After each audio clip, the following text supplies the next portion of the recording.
सुनतानी का हो? मेरा आज के दुकान से एगो लहंगा एगो साड़ी ले लेनी हो। ए तो हमरा लगे पैसा कहाँ बा?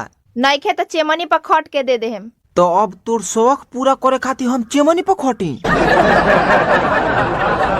सुनीता, ए सुनीता, देखो हम आ गईनी। जाए नाती होली बाद अइलो हो। नतिया केकरा कहली छे रे? केकरा कहली हो? तोरा के कनी हो और केकरा के कहिम? ए सनेहा, हम तुमसे बेट रहित नु तो कहिए कौआ काट के हमरा के मुआ देल रहित। अकेली न बाजार जाया करो।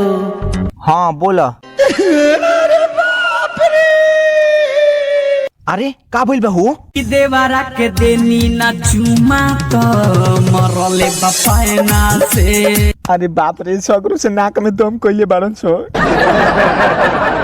राजा जी सुहाग वाली रोटियां का सुनाव? कट जाए बिजुली बिगड़ जाए बतिया। जब बिजुलिए कट जाई त का कइल जाई? जाए तो कुछ ने होई। ना होई तो चपले चपले मारो। ओ जी सुनते हो? का हो बोला ना।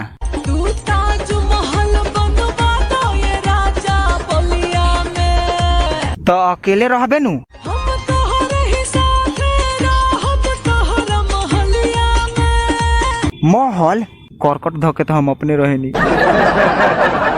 अरे नेहवा शॉपिंग करावे ला कहले त करा देनी, ओकरा बाद फोन काहे नहीं किस उठावत रे?